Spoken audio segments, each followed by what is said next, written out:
Good afternoon again, ladies and gentlemen. Diamond Billiard Products is proud to welcome you to the Silver Jubilee edition of the Derby City Classic. Thank you.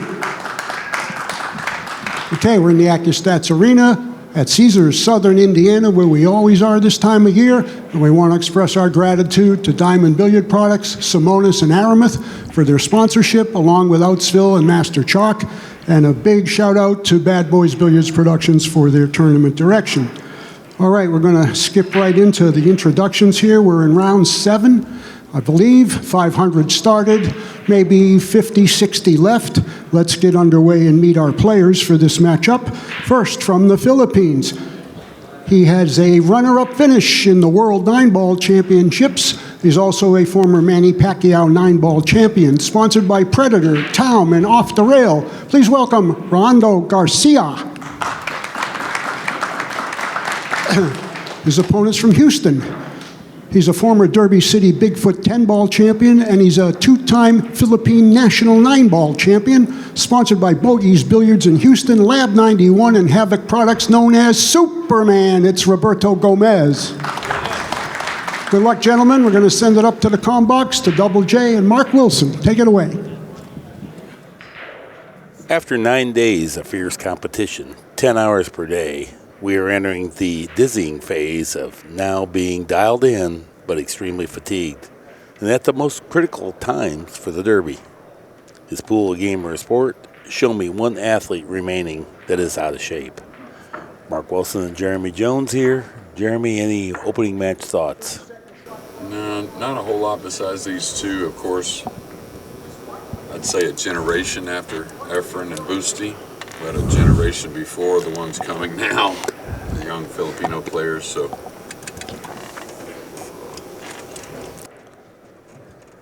okay, well, Garcia has won the lag and the break. ROLAND GARCIA wearing the red, breaking from the extreme right side of the box, trying to play the one ball into the side. quite a bit of speed taken off there, Mark, compared to, Jason and Kelly that we saw in the last. And I think Roland, I'm sorry, I was thinking of the Filipino that carries some of these champions around, Rolando, but it's Roland, actually. I think a nice shot here. I think he's got a couple years on Roberto, not that many. But two guys that have spent a lot of time together, I'm sure, in the Philippines. Before, of course, Roberto's been in the States now for some years, resides in Houston. Totally played the cue ball in that safety, and the idea was simplicity is your friend. Not wanting to create an unforced error to start the match off, so kind of a lock him down. And you could see how easy it was. He just had to roll the cue ball. And I was going to say, you'd like to kick this way, but can you reach it? And when you hit downward, it's easy to bounce long.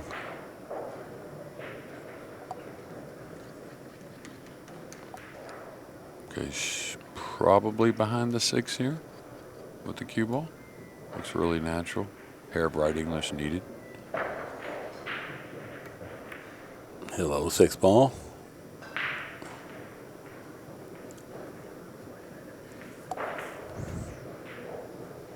Now that 7's a little bit in the way, so you have to maybe arc this a little bit or warp it long with extreme spin. That's why he's elevating. Yeah. Wants to curl into the first rail. Oh, he got it too long. Okay. Hard to do that. I think what happened on him there, it just kind of curved a little more going into that rail than he expected. But just to keep you updated, Roberto has no losses. Roland has 1. Breaking from the break box. No jump cues allowed. The 9 does win on the break. Race to 9.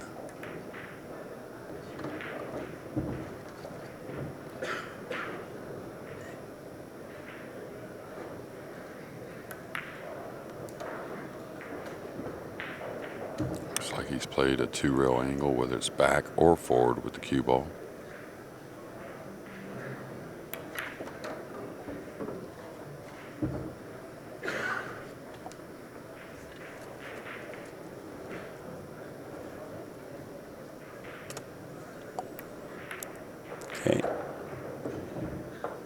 easily controlled the cue ball, just floated it in there, little angle.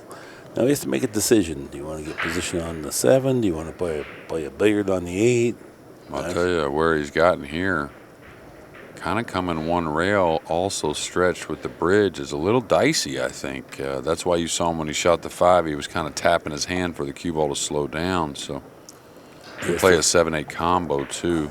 The idea is that he has to thread behind it. He's going into the 7, thereby dislodging it. Everything had some risk with it, and he chose this path to pick up position on the 7 ball. Not a bad idea. Now he's going to check and survey how the 8 goes into the side pocket. I think it goes in cleanly, so he'll come all the way down, play the 8 into the side pocket. Look at that nice little inside spin. Gives himself some speed.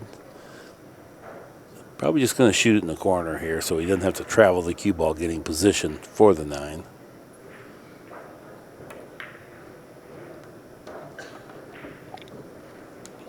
Well, this isn't comfortable, but that's what he had to do. So he's going to have to play from the cushion here. If it's just 6 inches off the cushion, they're really effective here. That becomes a missable shot. Yeah, it's something about the rail when the nerves are going, right? When you're in competition, you'll see some shots missed off the rail from players you just wouldn't expect it. And just something about cueing off that rail, again, when the adrenaline's going a little bit. Nice clearance there, a couple nice safeties to start, a couple simple ones. Got the job done. We're going to get our first look at Roland to break the balls. Well, Roland broke the first rack. Gomez lost the leg. Oh, I thought Roberto broke the first rack. Excuse me. Well, and I got these two, of course, in this situation, kind of a dead heat match, right? Oh, yeah. Always kind of, really soft with a lot of spin there. So on the World 9-Ball Tour, that would be a warning. It's deemed a forceful break. Can't really hit him with the purse too much. Well, here's the thing. It's hard to determine that. I know that's what you're going to bring up. Subjective rules I'm never a fan of. Make a rule or don't. And both guys get a chance to break, and they can break soft if they want, is my idea. Forget the warning, and you didn't hit them hard enough.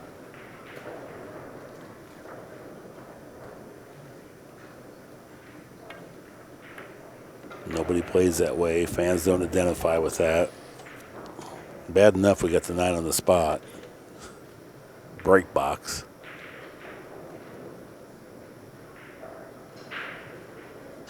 Pink 4 ball, or whatever it is, whatever that color is. I don't even remember, but I know I have a set of the black, and I gave him to Derek because every time I play him, I'm playing position on the 5 ball when I think it's the 4, and then I get mad. All right, he's got to draw this, I think, with inside.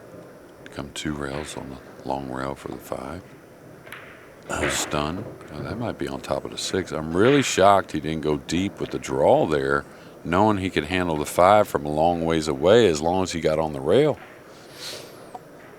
Very rare cue ball mistake there from Roberto. Look at that sharp play there. They're really just rubbing the 5, knowing the cue ball will trickle across. Yeah, he's probably on the fence here, but probably going safety, but he could go for the cross side bank. I think he's putting him underneath the 7, though. Look at that. Oh, trickled out.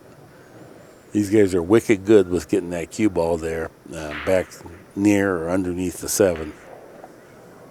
Even though he's left a shot, it's a Herculean effort to pocket this ball. And I think he would play safe here, but it's very hard where the 5's at to chip either side and run the cue ball. So, a little elevated. Oh, very good. Slow backswing. I thought that usually that's where the guys jump on it. Make a mistake. He didn't. It's just that hard of a shot. And as soon as you raise that, for every degree of elevation, you bring it up, there goes 2% of your accuracy. And that one was probably 15 degrees of elevation, maybe more. So that went a good bit of your accuracy. Not sure what the safety is here, really, but Look at all that spin. Hello, 7-ball. Not quite. Yeah, Nice idea. I thought he would cut the 5 towards where the cue ball's at now to the bottom round, try and come up behind the 6, trying to use the 7-9 as well, but didn't miss his mark by much. This cuts, right? Yeah, sure did. He's trying to bump the 6. So a little early frustrations with the cue ball bit for Roberto. Good thing is here he can level out and get past the 9 with the high ball. Roberto, he's such a cheerful, pleasant guy. He kind of wears his, you can see his face going side to side, like, oh gosh, now I got to do this first game. Yeah. Talked about him before, that runner-up finish in the World 9-Ball Championships to Daryl Peach right there in Manila. Yeah. A little unsettled with the timing a bit, but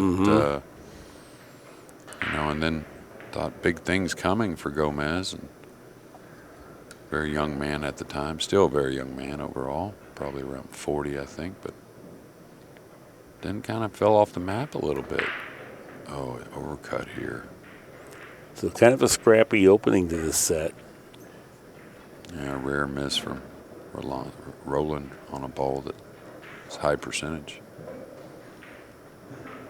But what I was saying about Roberto, kind of fell off the map a little bit there for some 7, 8, 9 years. And once he started coming to the States more, though, really put himself back on the map. And really become one of the finer one-pocket players. Always solid on the 9-ball division. Really good on the 7-footer as well. I have to go a bit. He's going to be short here. Yeah, last-minute decision. He was going to go high ball. Last second, he decided to go ahead and stun it 2 rails. So. This will be a pretty shot if he connects. There's that rail you were talking about, Mark. No fun to shoot from.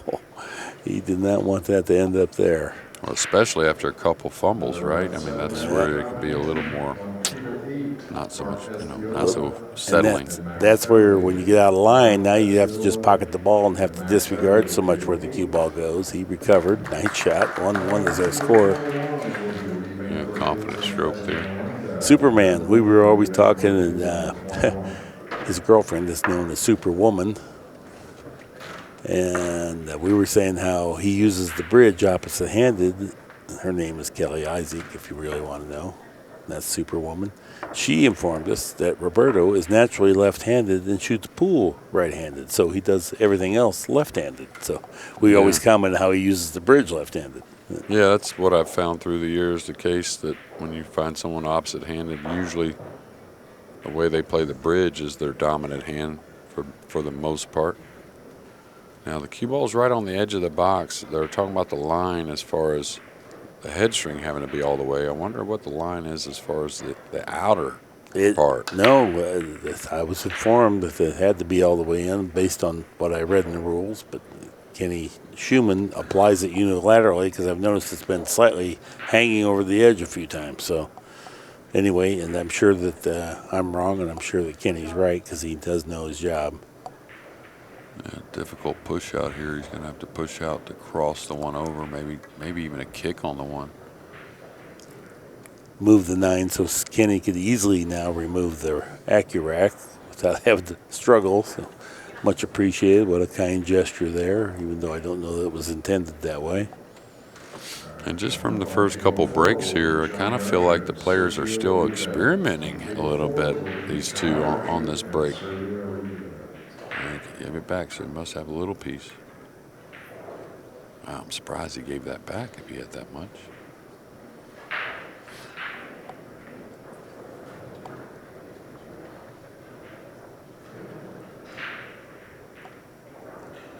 Well, maybe thin off the left side of the 1 ball and bring the cue ball back down by the 6. I don't think he can get to the left. I see. He's only got the right.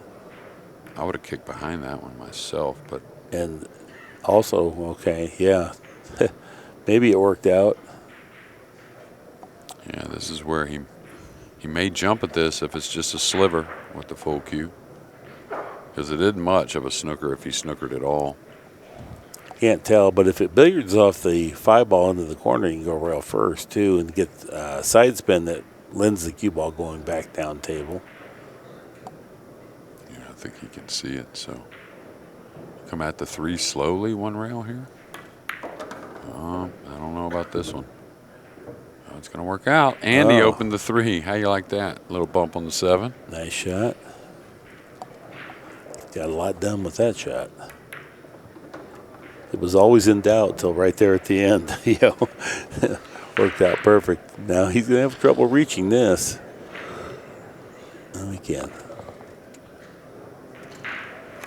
He can be grateful we're now on the 5x10. Now, This is look way at this. too much. He may be forced to play the 9-ball simultaneous here just because the 4-ball maybe becomes missable. You're going to hit the 9-ball anyway, so you might as well attack and see if you can't bump it in the side. Yeah, I think using the 9 to hold the cue ball or making the 9 here is fine with the high ball.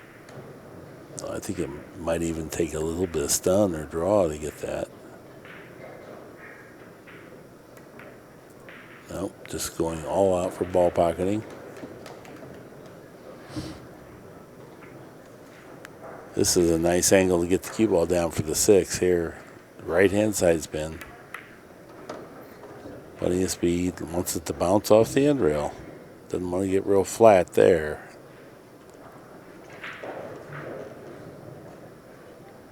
Yeah, he's pretty straight here. He's going to pound it a little bit to get above 2 rails. Yeah. Little in between. And he got it that far out. You got to figure he could have just stunned out a few inches to take the 7 by the 9 with the 8 right there. But the long corner, I mean.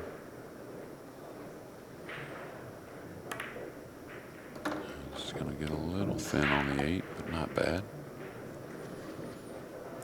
Bunny happy with this because now he can just top spin 2 cushions down. End rail, side rail.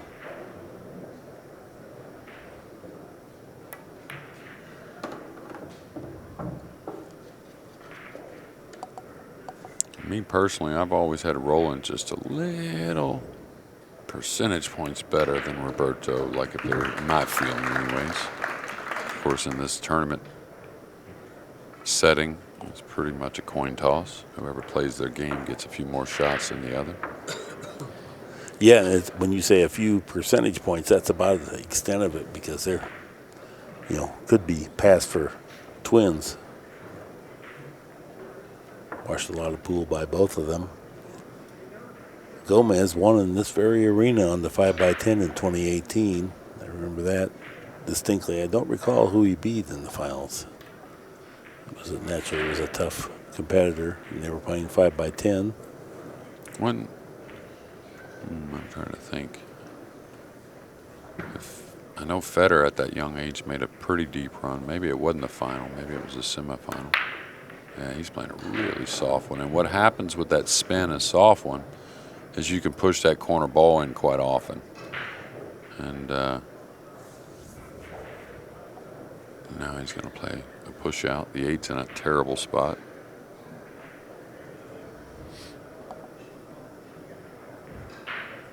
It's hard to tie anything up, and it's hard to push out to something that Roberto won't want. So you figure you get the worst of this exchange.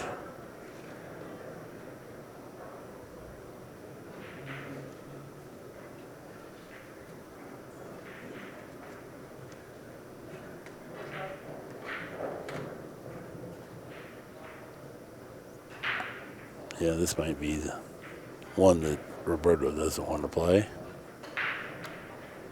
Yeah. He can chip the 3 underneath the 9, cube over behind the 5. He can put the cube underneath the 9. That's a little more dicey, I think. Pretty good shot. Hard to pass that one, I think. Overall, you got to, rely and bet on yourself to execute one way or another. The one thing I would have done there, though, was made sure I was more on the rail with the cue ball. I know I say that a lot, but you have to make those shots as difficult as possible. And the cue ball was a good 3 or 4 inches off the rail, made cueing very easy. And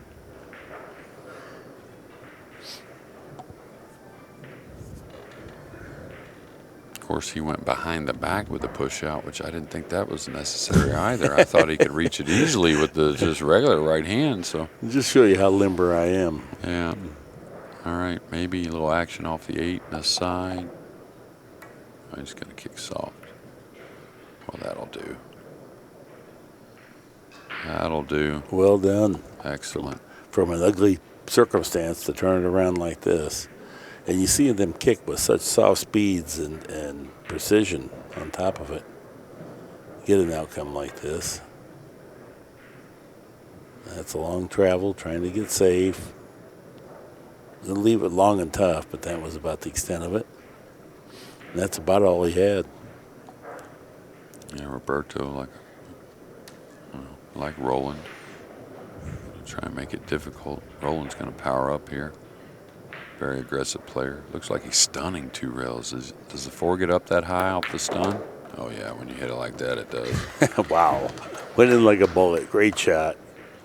Well, it's a neat shot that you're really around middle ball. And the first part kind of plays like a ricochet effect, and then it turns over and rolls out on you. So That particular shot comes up so seldom in 9-ball, so we're not good at it. But it comes up all the time when you play 15-ball rotation, which is what these guys grow up playing.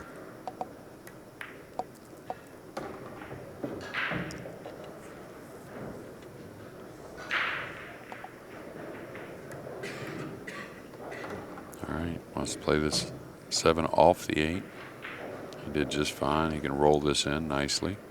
8 should bump just a little bit. Now remember this ball will bump a little more than you think, so don't overhit it. Yeah, nice and light.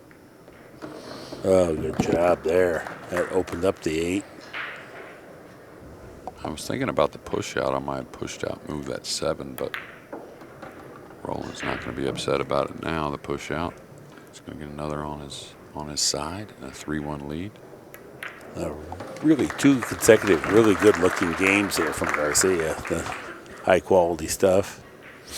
Yeah, that kick shot he played on the 3 is a kick shot that they play in snooker at times, actually, where they hit about half the ball, bump it to the rail, and let the cue ball trickle down. Okay, shout out to Rhett Butler, listening in back in Central Illinois, and he says he feels like it was Federgorst that Gomez beat in the Bigfoot final. That's what I kind of thought. We were talking about the other day, and I could have swore that Federer made the final that year when he was really young, 16 or 17 years old, somewhere around there. Just because I took a liking to watching him play, and I came to watch quite a few of his matches. I remember him in the slacks and the white dress shirt, the button down every day.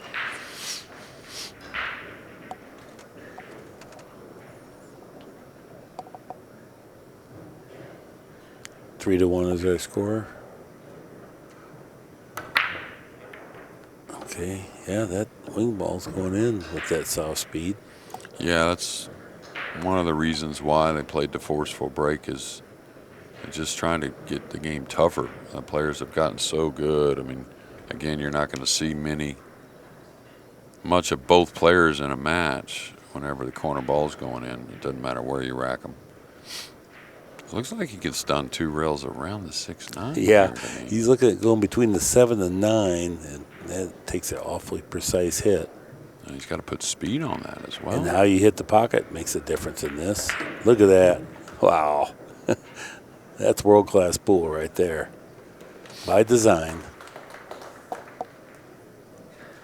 Yeah, I think Roland doesn't get enough credit at times. And it's kind of a quiet Filipino, right? Right, So, unassuming and always cheerful. and it doesn't have to do much here. 4 is not on the rail, so he can flick that in with some English, go around the 9. He can come right between the 7-5 off the 4. Probably the best shot. No reason to go around the 9 here. You know, I spent a lot of time in the Philippines. It's a third world country. Extreme poverty exists almost unilaterally. There's hardly anyone that has money. Yet, I've never been around a happier people than the Filipinos. And they're singing karaoke and stuff. And we're over here in the lap of luxury, and oh, it's awfully warm in here. I think it's 76 degrees. You know, I mean, it's refreshing their attitude with nothing compared to what people that are entitled have. So, and they make the most of it, and they're fierce competitors here in pool. You know, because you've been there. Oh yeah, But many times. there's probably maybe 30 guys that play nearly this speed that you'll never hear their name because they can never afford to come over here. But there's tons of fantastic players over there. Well, that was a high-quality run out there. Well, I think it's gotten even better for the Philippines, and the future's bright over there with everything that's going on with all those matches. And, of course, now they have it to where, the public can place little wagers on those matches in somewhat of a legal manner with the app and everything. So, oh, I didn't know this. Yeah, so Okay. that's why all those matches have been going on over there the last year and a half. It's because now they have an open market to the public. So 4 out of 5 to start this for Garcia. Gomez has not really done a ton wrong. I mean, Garcia's kicked out of a few nice safeties from Roberto. So, Well, 947, that tells it all right there. He's playing near perfect pool, well above world class. We consider 900 as world class. 1,000's perfect. 850 is the pro standard. all right there, he did make the corner ball again. But what happens with that spin break, like right here, watch, it didn't go straight in, but watch that ball that comes by and has a good chance of kissing it in. We see that a lot.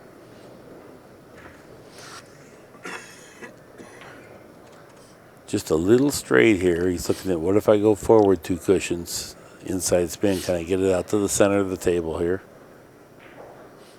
I'd like to get a little pounded. Oh, he's going to draw. Okay. The problem here is the 4, really. 100%. He can go forward off the 9, it appears, though, and just coast the 5s over the pocket, so you don't need much. Oh, he's going to draw it. Watch out, side pocket. Isn't there a side pocket here? Oh, Okay. off the 9. Once he rubbed the 9, that whipped it back a lot further than he was planning on. Now he's just got a long straight in 4. Gonna make getting from the 5 to the 6 pretty difficult. May draw this. May take a chance here and draw this. Try and get back to the head string somewhere around there. That cost him. Yeah. Yeah.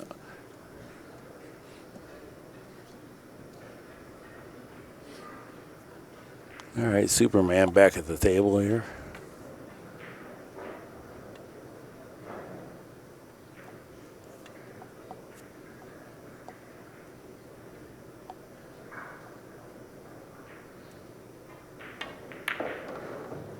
This gets to the rail. This could be troubles. He's going to have to draw his ball. Yeah, he just got so straight in now. Getting to the 6 ball is really going to be tough. This is going to be a power draw. Pretty shot if he connects. I was Really just about good. to say, Yeah, really good. maybe a little fortunate the 7's near the pocket. With that kind of shot, you can fall long and straight in or on the rail and straight in to where it's tough, but the 7's pretty doable. So. Hit it in like a bullet. The cue ball just trickled. That's how shallow the angle was. Virtually no angle. It means he just manipulated the pocket to creep it up here a little bit closer.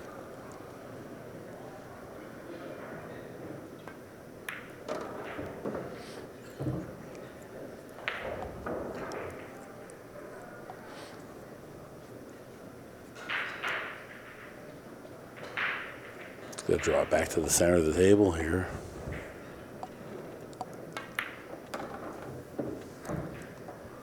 Very good.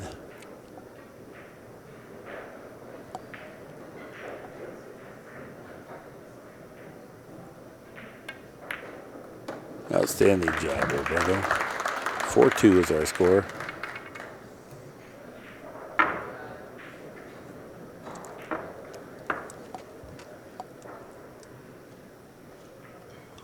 Scott Frost and a match. Playing pretty good 9-balls old Freezer last year and putting in an effort to try and play a lot more 9-ball on the big table. Playing for Tumsky at the moment. I believe Conrad Musician and SVB were due to play in this round. SVB now with a loss, so dangerous match there for his all-around hope. See how the cue ball's a little on this side of that line? Not the north-south line so much, Yes. but the east-west line a little.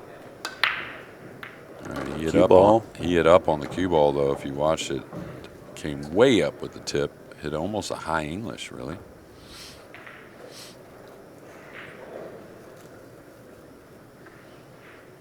Yeah, that diminishes when you put the spin on the cue ball. It takes away from forward momentum of the mass, so you don't get the power either. Yeah, he wants to come one rail between the 4-8. Again, a tricky little first shot. Mm-hmm.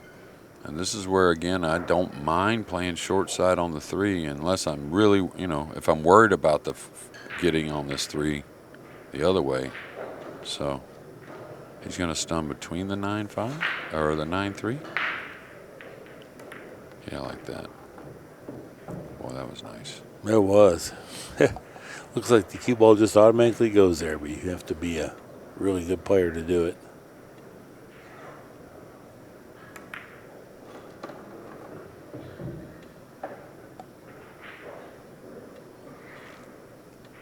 Yeah, I don't know if he can hold there or not. I might come on the short side of the 5 again, really. You got the corner and the side. Very hard to make a mistake. Now, if he goes 3 rails, speed's got to be pretty good. He can't open up the cue ball that well because the 9, right? So he's coming in a little tight on his line, but Looks pretty good. yeah, like perfect.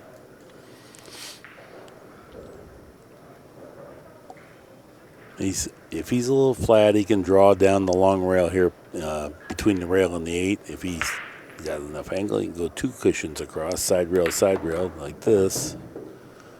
This is the traditional way to get there.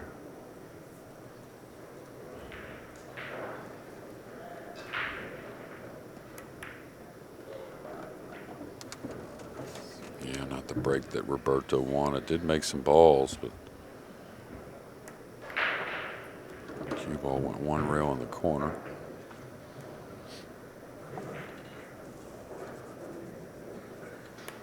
Jeremy Jones is a Texas boy. Did you ever play Dick Lane or Bob Vanover much? Oh, yeah.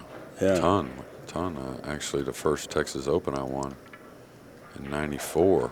I played Vanover in the final. But, I mean, I played Bob like every tournament, it seemed like. And then, Dick, it was here and there because Dick didn't play quite as many tournaments. But, yeah, played both of them quite often. There was very few Texas Open finals that Bob Vanover didn't win. Yeah. You know that, right? Yeah. It was a funny deal, and I love Bob. But before the final, he come up to me, and I was a young player, 23, and just really starting to turn the corner a little with my game. And Bob, he gave me a little gamesmanship before the final. I come over, and he's like, "Man, for some reason, I just seem to always get all the rolls in this Texas Open final." I was like, "Yeah."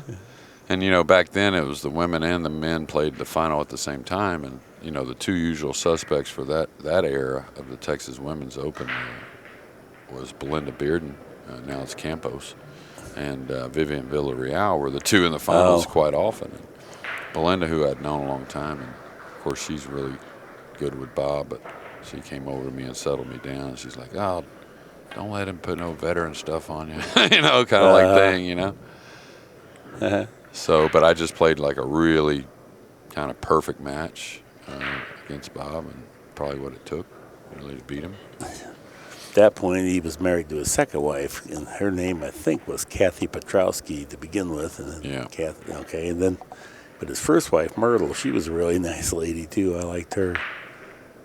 Kind of a learned and scholarly lady. Yeah. Besides where they're from originally, and of course the Texas area, Bob doesn't get enough credit, because definitely not. He played a lot of the McDermott tours and stuff around home when he could, but but he was a working man. Yeah, a long time in the furniture business, I believe it was. And yeah, he's a great straight pool player. Really the most simple kind of stroke you ever seen, but very effective. And I'll tell you another thing. Hard fighter. Yeah, he's a fighter. Didn't dog it either, so.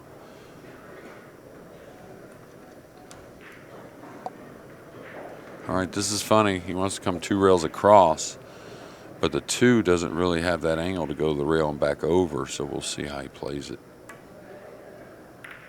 Yeah, that's what I was maybe thinking. Hard to get separation maybe without the 2 over the pocket. But.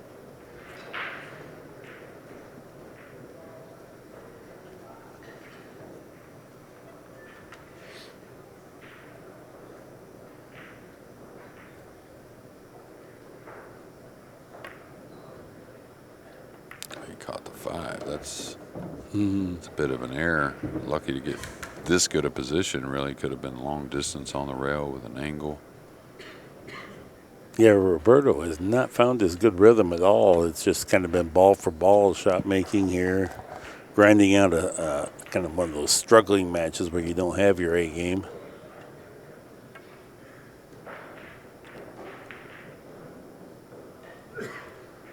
Well, that was nice. Yeah, and that maybe he didn't have the 3. I thought he could pocket the 3, but maybe not. Oh, if he could, he would have shot at that if he had it. So yeah, he didn't want to have to play this safety. He's already trailing.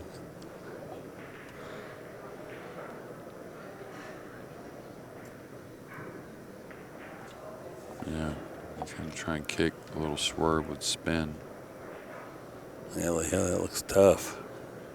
Yeah. From my vantage point, it looks like the 6 got him covered quite a bit. It's going to take more than just a little curve. So he's looking now at kicking.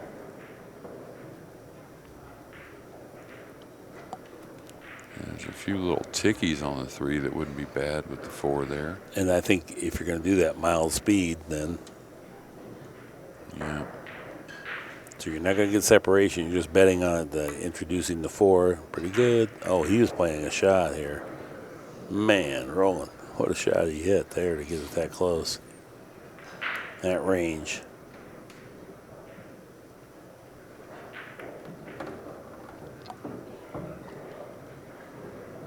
Not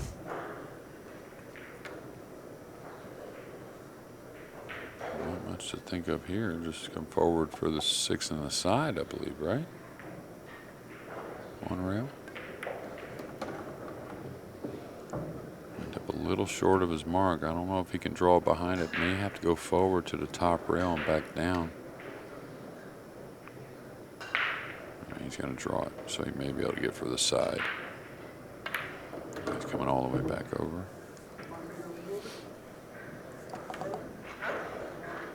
All that is a little preference there, but could have gone with a high ball to the top rail. Ken Schumann asked if he wanted the rack moved. Roberto said no, he would shoot in this ball. That's not a big, okay. They're laughing.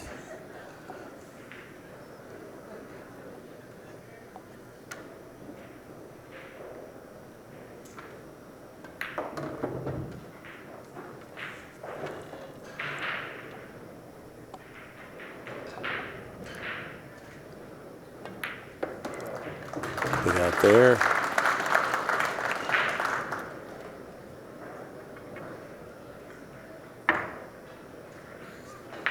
Looks like Pia Filler's out there playing. Am I seeing that right? No, I would think she is playing in the 9 ball.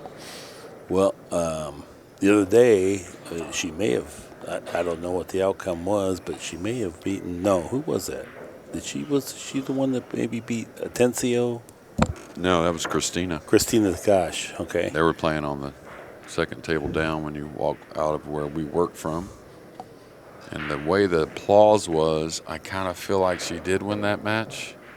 Didn't get to see the game ball. Did see it was 6-6 or 6-5 at one point.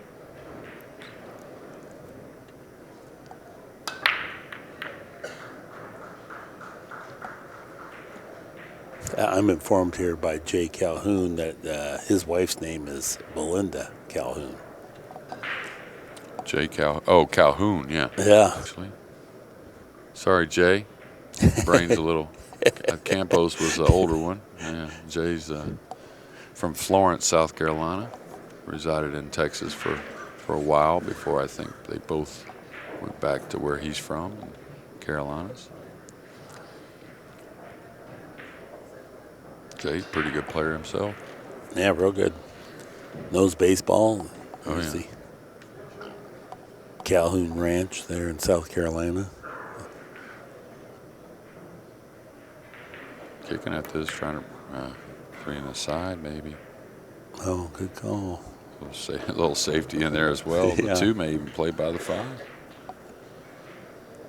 And he can roll forward, I think, to get on the 3. What a big shot this may be, that 1 ball.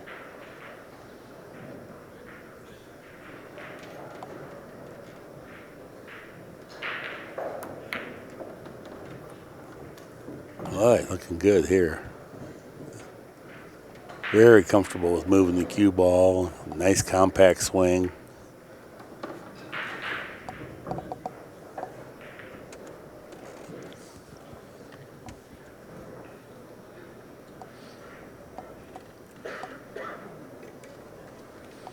Looking at the 5, I would come back, I think. He was looking at the side for a moment, but he let up on it.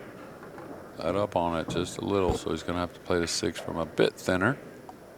Shouldn't be a problem, but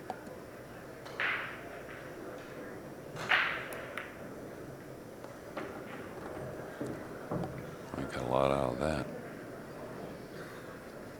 Looks like he can check it and just come 1 rail. The 8's a little tight going by the 9, so could go between the 6, the 8, 9, coming up 1 rail for more of an angle on the 7. These guys like spinning 2 cushions too. Might have got that a little too much. Slow down. Well, He's that's okay. Not the angle he was playing for. You wouldn't come 2 rails to come across there, but this is actually perfect. Yeah.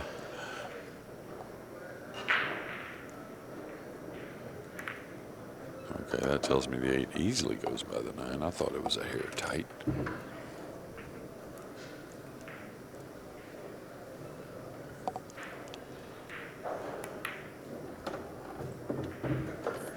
And this 9 ball, as it goes in, Garcia will have a 3-game lead once again, 6-3.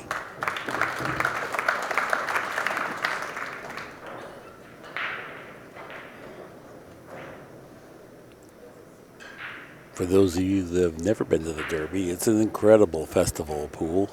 30 vendors, every description of items for sale, cues, cases, shirts, chalks, tips. Then, probably through the week here, I bet we have, each division has averaging over 400 players a division, so some come just for the bank pool, some come just for the 1 pocket, some come just for the 9 ball.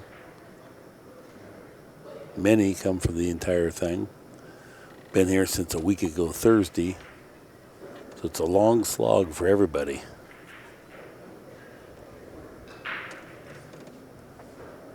So watch the 5 on the wing. Oh, it missed the kiss. 9 ball. Yeah.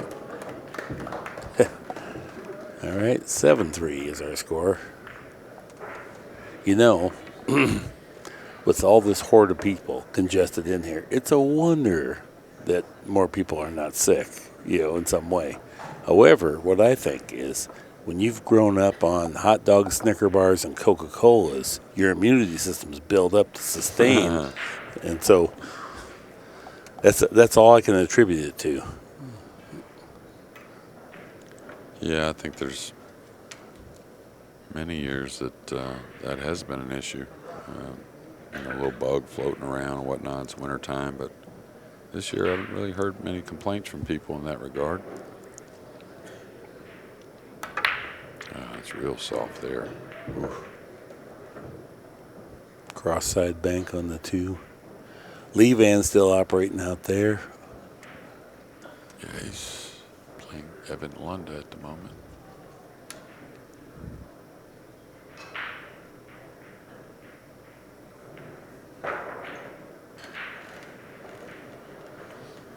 think the bank's okay here. He's got to kind of roll it. Oh, he might make the 7 here as well.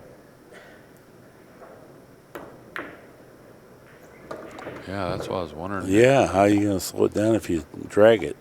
Yeah, well, you had to really dig on it and draw it up the rail into the 7. I thought that's the only way it would slow it down with that type of cueing, but He'll need the bridge if he's going to shoot the 3 ball. yeah, and he'd like to dig on this, but with the bridge, I don't know.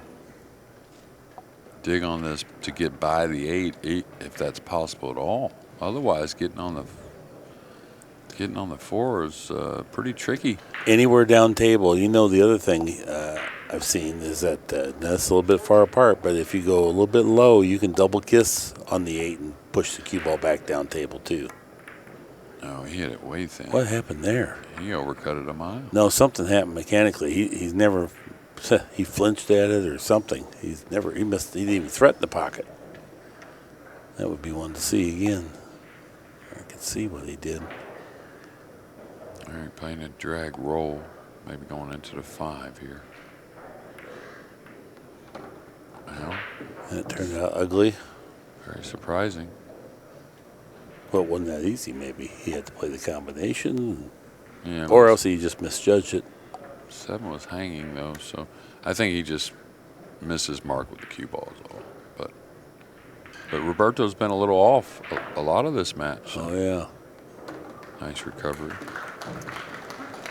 Sometimes when that hanging ball is there, I'm not being contrary. I'm just saying, but he's trying to make sure the object ball doesn't get away from the pocket too, Sure, So yeah. maybe that's where he lost the 5 ball with the billiard part of it. Well, his technique also is a little beyond perpendicular in the back. Started at a young age. Much like Pacquiao Lion. Yeah. Dennis Okulo a little that way as well. Not on all shots, but probably 50%. Miss having him here. Boy, he was in constant action, playing great. So again, I think he thought he might rub the 5 there. I don't know if the 5 has the pocket by the 8 in the side. Has a cross side bank that does go. Gotta hit it medium though. If you hit it hard, maybe the 8's a problem.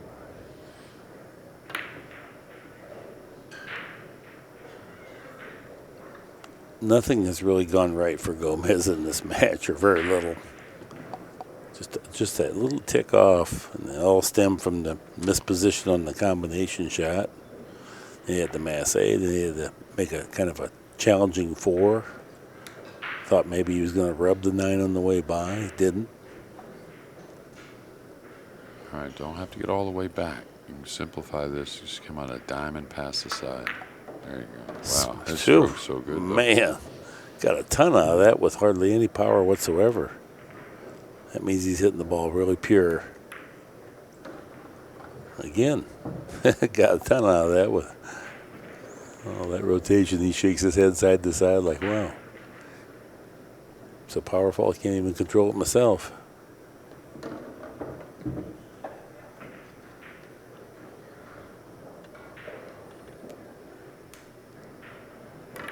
There it is. Easy peasy, 8-3. There's my old pal Tim Myers here, all the way from Port St. Lucie, Florida. That's your one pocket lesson. Here it is, the replay. Yeah, he just overcut it by a mile. And Well, his cue, the tip kind of went off to the side of the cue ball in the last, like he was stretching and maybe slipped a little bit or something. yeah, maybe got a little more deflection on it than he expected. Anyway, I got you a good one pocket lesson. Yeah, it's just a matter if I make it that far south. But yeah, it's a possibility. Well, maybe he'll come up to you. Yeah, It's that's a not that far, possibility. right? Yeah. He would do it. He's a great guy, too. He needs someone like you. So put the two of you together. No commission. No fees. No fees. That is a big part of today's life is fees, it seems like. Yeah, isn't it, though? I went to a basketball game as a team in Dallas, and I think the tickets were like 60 and the fees were like 65.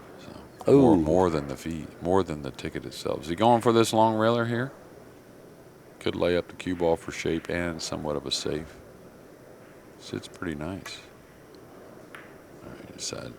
Heck with that. With this winter break format, I don't want my countrymen to get going on me. Yeah. Hard not to play that there with the four balls there in the center. Yeah. Hey, you don't want to give away games to this guy and let him get in his good momentum. I thought he'd look to kick and stick here if he could get past the side, but maybe that's not an option. He might have been trying to play the 2 off the 4 there, or even cleanly in.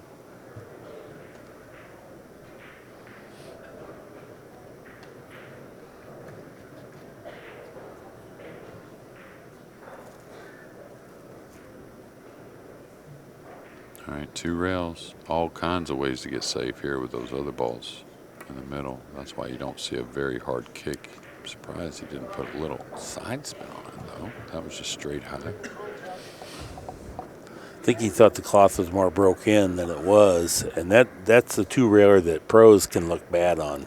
I know, new cloth and making that a pro can hit it and miss it by 6 inches either side, making a good effort at it. It's just so slippery, and the exact angle it goes in there changes dramatically how it comes out. Where the cloth's broke in, you'd bet on him to hit it.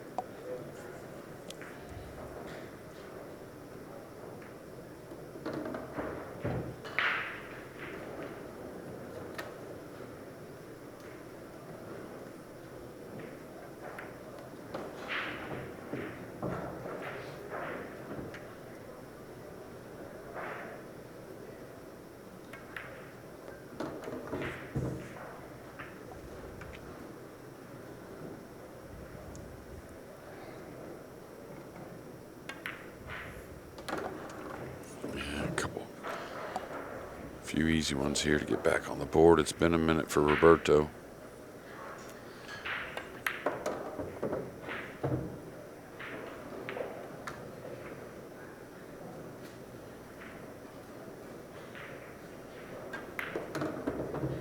And all these matches here in the 9-ball are brought to you by Lucasi, of course, the ACCUSTATS team here at the Derby.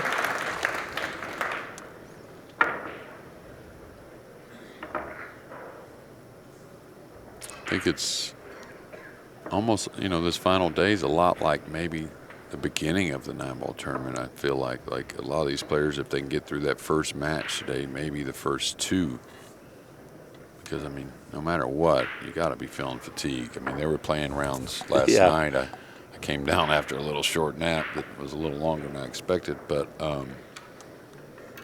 there were matches ending at 1:30, 2 o'clock in the morning, and they had to be back down here at 10, 10:30 or whatever it was. So get through the first round or 2, get that adrenaline going, and really kind of play off of that. Yeah. All right. Ugh. 2's pinned all the way back down, so that gives you usually more options on the push out. When you can maybe not roll out to an easy safety, you may be able to challenge somewhat.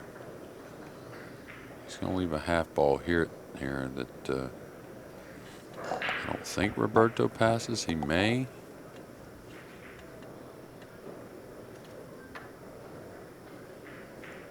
Well, if he can hit the high side of it, he can bank it around and put it down by the 2. I don't know that he can, however. Yeah. Right? I think he can get more of it than I thought. Yeah, 4-railing it. Yeah. Now, if he levels out, it'll be coming across it. Now he's elevated a little bit, so. 1, 2, 3, and 4. Voila. I think my coaching and his execution could go a long ways. Yeah, and I think Roland really rolled out pretty weak there, though. Yeah, to give that up. To be honest about that. Anytime you can stop your ball, right? It's not going to be a very strong push out.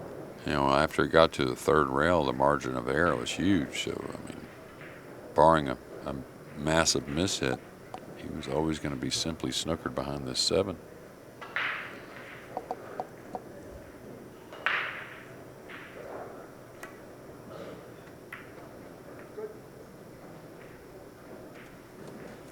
I think he was trying to chip it and run the cue ball, maybe. Combination. don't know if he'll shoot. It's not that difficult besides the cueing and a little bit of a stretch. But Yeah. I think he's supposed to shoot at it. It's an awkward reach. Scored it nicely, though.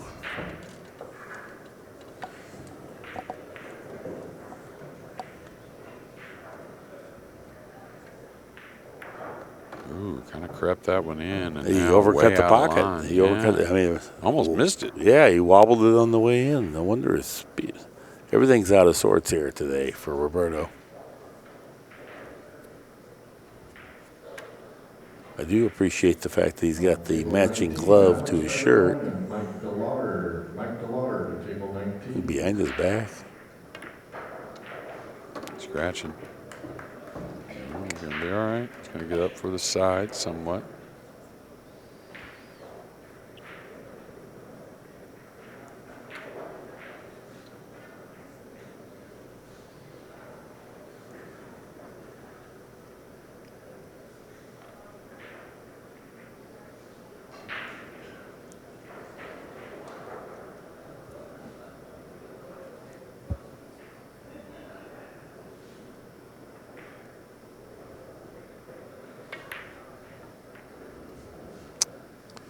Yeah, the tip flew up in the air there. He didn't like it. He did well.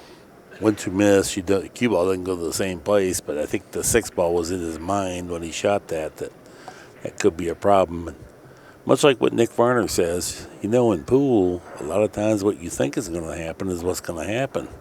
So you better think something good.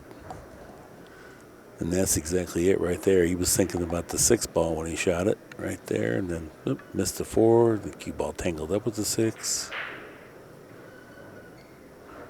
Guess he's going to attack here across corner. Sometimes you shoot because you can't find a better safe.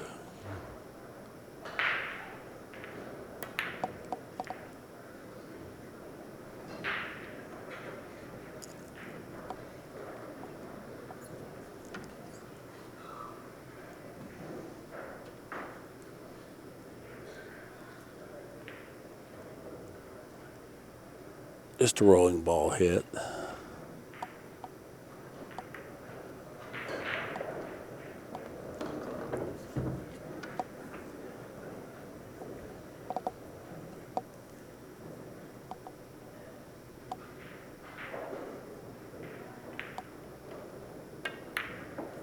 Ooh, didn't hit the pocket clean there either. He's definitely flinching. Yeah, I'm not really sure why either. I mean, he's played a match today, at least one, I would guess, maybe 2. He's undefeated, so he's probably playing pretty well. But I guess it does change from time to time, from match to match, more with the better players from day to day.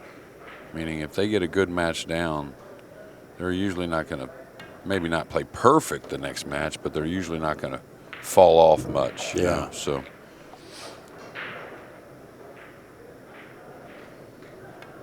Okay, pulls the game back, 8-5. Did you ever play James Walden much? Oh, yeah. Yeah? Well, I say much, not a ton. But a few times. Yeah, a few times. I think I told you the other day when my buddies booked me a flight without me even knowing, said, hey, go to the airport. Be there, and I packed not much. And, got off the plane, everyone was at a tournament and everyone gambling at Starlight at Gary Lutman's place. This was about 1993 maybe. And I got off, I got a little rest, and then I went and played James Walden about a 20-hour session. I have one pocket. So that would be the way he'd do it. Yeah. We played only 4 ahead. It was amazing. The coin was on his side the entire time, it seemed like, till in the last 3 or 4 hours I squeaked him out. But boy, talk about a guy that rarely missed back then. I mean, he's just unbelievable how good he shot. Really smart player, James. All right, you got to believe he's going to attack here some kind of way on the cross side bank. It sits so nice. Well, maybe not. Looks like he's going behind the 4. Did not get there.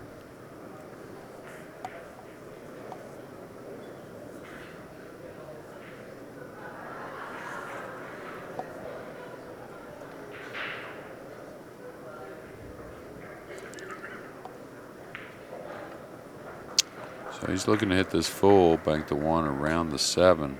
Try and coast the cue ball to the rail, kind of just using a big 8 ball maybe.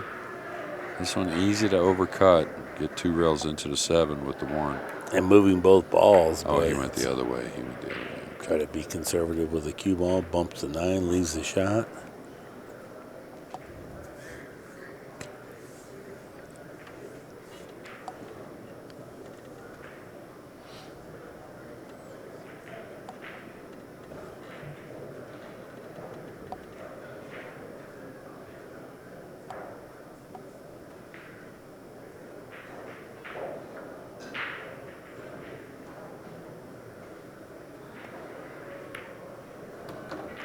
So, pretty shot there. Yeah, probably best timing of the match. With Yeah. that stroke there. for Looked more like Roberto. Roberto.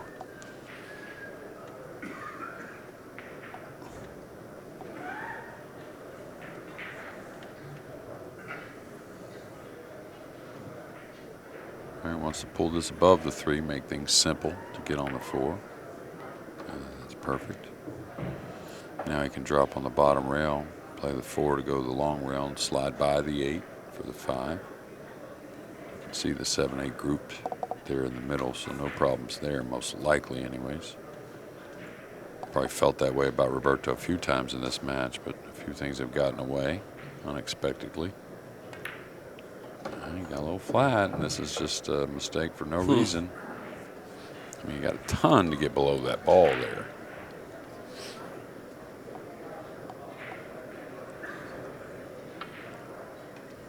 It's going to be hard to get down there. You're going to have to hope to get to the center of the table and thin cut the 5 ball now. Yeah, he may go short side here. Who knows? You think? Yeah. He might. Take I a mean, massive stroke, but has he fallen off the 4 a hint to the left, Mike? maybe a hint. I think it's just so straight in. You could create a pocket. He got by there. 7. Oh, he got a little spin to kick it away. And that was a semi-miraculous outcome. He didn't scratch. He hit the 7 and didn't stay behind it.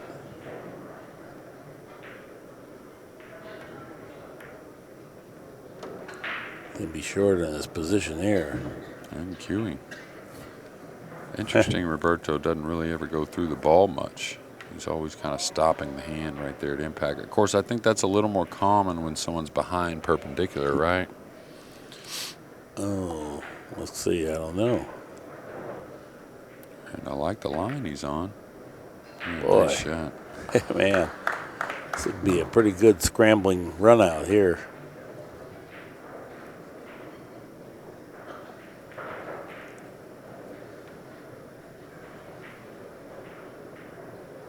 Looks like he's drawn back versus forward.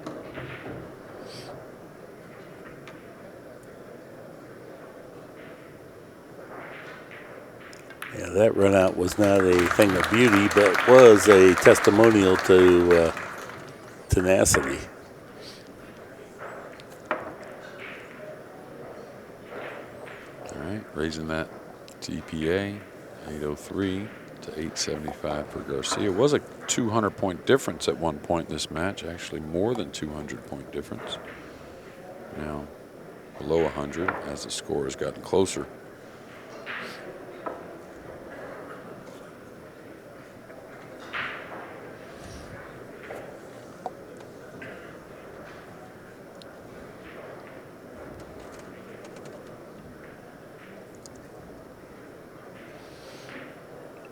I didn't get to see. I think that match is over with Frost and Fortunski. I think it was a real close one.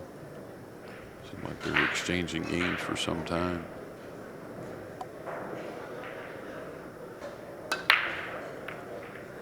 Cue ball dripped way down below. 7 ball found the corner. 1 ball solidly in the center of the end rail. Yeah, it's nice to hit the left side of the 1 as long as you can cue okay. Come 1, 2, 3 rails between the 5-8 off the second 2 rails, right? And then drop below the 4-9. I think it's okay. The cueing is great. awkward though. Yeah. The only reason being is because you need side here on the 1, so Got other options, though. He can bank the 1 and use the 6 to hold the ball, cut the 1 a little bit, put it by the 2 with a high ball. That's the shot I was talking about. Nice. Looks like he got it tucked behind the 3 enough that he's going to force the kick. Which, tough kick, too, unless he can go between the 4-9 with the cue ball. boy, you're not kidding. Now this one, if he has to go that way, he's going to have to mass A into the first rail to create a false angle that's not there, going with a flat level cue shot. And then you got to judge that, and then you can't get separation because in order for the mass A to take, you have to hit soft speed. Yeah. I like this direction, but not 1 rail, though. I think I like going this rail, the long rail right before the side there, past the 5, right? And kind of come at the 1 that way. But, again, no matter what it is, it's very difficult. This isn't bad. Like Mark said, you're not going to get separation, but you could bump the 1 in a funny position. Doesn't, you know what I mean? Yeah, you got to great take your job. chances. Great job. He warped it long. He got a lot more speed on it than I thought he could. Yeah, I agree. Just happened to catch the 1 somewhat full. Roberto, I think he's going maybe towards the 9 here, so maybe he puts a little more in it, on it.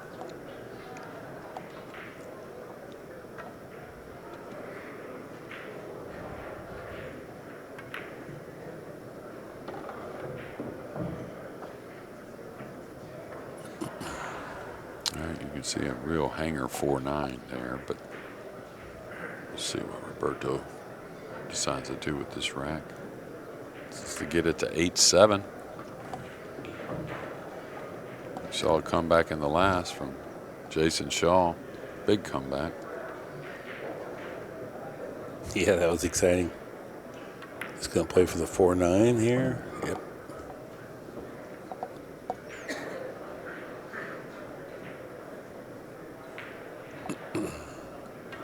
Now here we are.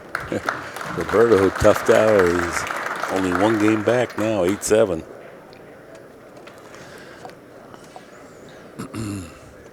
Big crowd is subsided now. It looks like people have gone home. It's not quite the energy in the room that we once had. Yeah, I mean, I think we had a pretty good crowd in the last match. There's our rack track 4 in a row. That's a big 4 in a row for Roberto, Superman, Gomez. But, you know, I think they had a long day yesterday. For sure. I think we're going to see a huge crowd here this evening, and maybe them preparing for a long day today as well. So, yeah. Now he's got the cue ball some half over that line now. He needs to, that looks The a other bit part much. that Derek Keith said is that what we need to do is get Taylor Swift to date a pool player to bring in our crowds. I happen to agree with that. Oh, he keeps losing the cue ball below there. Maybe fortunate not to scratch again. Did get the 1 down, though. All right. You can kind of just put the 2 between the 4-6 and try and drop the cue ball behind the 7. If not, you got the 9 there as well. You got other options. You can cut the 2 and run the cue ball. I like picking out the one that agrees with both the object ball and cue ball if possible. Don't think he goes for the bank, huh, Mark, with the 3 on the opposite end? No. To me, if you could just rub the 2 straight ahead so it just falls back about where the cue ball is at now and just let the cue ball go to the other end of the table. You definitely don't want to leave the 2 above the 9 because there may be a play on the 9. But if you can back cut it without you might have to contend with the side pocket in doing what I'm saying here. If that's the issue. If you can't for sure get to the long rail, then don't do that. Then go the other way. Yeah, I think you can get the 2 below the 5 for sure doing that. Oh, he did go to the bank. Playing offense. But we didn't expect that. But we also didn't expect him to go 3+ rails around the table to get proper position either. You have to connect on a lot of things there. Well, that tells you he liked it, right? Well, now he's in a great spot. He can go forward perfectly for the 5 in the short corner by the 7. No reason to deal with, a funny position play for the other corner. This is perfect. It's almost like he senses he could steal an ugly match here. Something like his pep in his step is up. Of course, 4 in a row helps. He miscued a couple times warming up. Well, he raises his head. Brett Butler sent him to that. You see a lot of head motion with Gomez, and that does not enhance your accuracy or speed control. Yeah, he does it, I wouldn't say every shot, but a lot where the head just slowly rises. It's almost Tyler Starr does that when he's drawing the ball, like power draw. The head will just slowly rise a hair. I mean, just ever so subtly.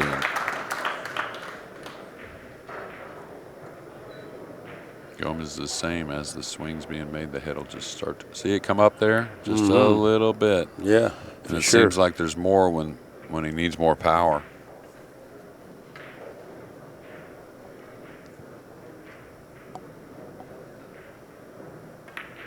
That was better. Didn't move it at all there. Looks like 8-8. Yeah, furious comeback here. 5 games in a row.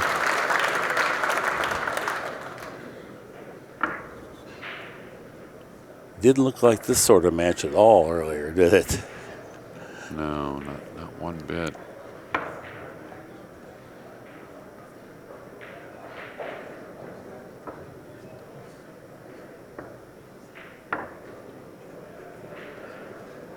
Yeah, we talked about it earlier. I think we're going to see a lot of these 8-8s this final day of the Derby.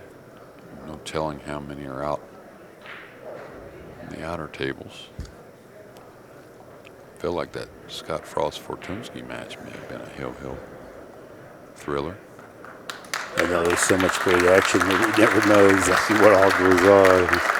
We miss out just as much as we ever get. We always have a feature presentation here on the TV table, but there's tons of matches that qualify that could play here. That cue ball. It was scratching right on the line. Been pretty consistent with that break with the cue ball going below the rack, and the problem with that is the scratch is there for sure, but very hard to produce shots from below the rack, and if they are, they're usually difficult. You just got to push out to a kick, it appears to me, Mark. Ooh. Is he still completely snookered here? Like completely? And where's the kick? 2 rails behind? Yeah, he's just odd. kicking. Yeah, I mean, it's a gamble for sure. He's kicking it down by the 6. Okay. You can accidentally knock something in. You don't have to get him hooked, but I think it's what he felt like was his best option. Yeah, I wonder, though, did he give the right line? Does he have the right line available? I know he can hit it, but you want a full hit here, I would think. And it looked like to me he doesn't have enough of the line on the cue ball. He may hit this thin. Oh, no, he got a nice hit on it. Really good. Watch out, Nabo. Great shot. Yeah. Appreciative audience recognizes what a great effort that was here in the decision game. Yeah, and, you know, if it's not Hill, Roberto might take that kick on, but I think he made the right decision passing on that. I mean, you gotta watch your guy execute there. Your opponent. Decisions. What speed is he going to choose here? You can play it, you know, the one can go off the 5 into the side. You can miss it entirely. He's going to get a Get roll. a backdoor safety. A lot of things had to happen there.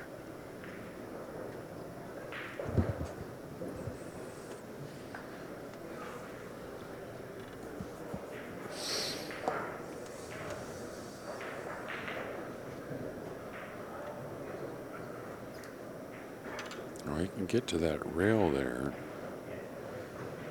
If you get cute with this one, Mark, you may not get a cushion with the cue ball or the object ball Right. with the 3-4 there. Yeah, you have to be mindful. So, and then, boy, there's no certainty you're getting safe with this either. Oh, nice effort. Wow, how good is that? Is he? Yeah, he wrangled up something from nothing there.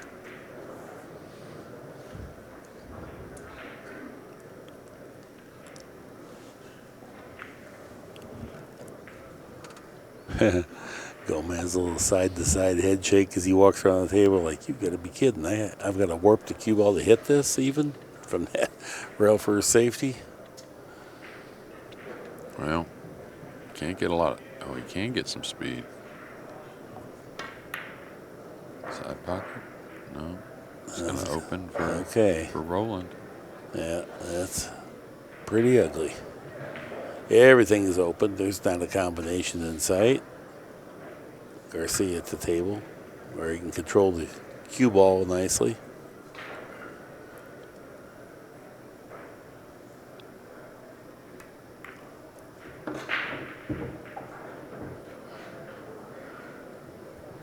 Never a doubt.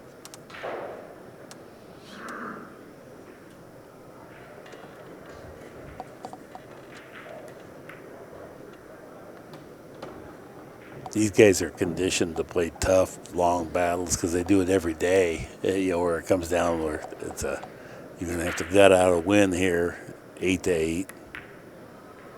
Yeah, you can see the work really from the 5 to the 6 to the 7. It's going to tell the story of this rack.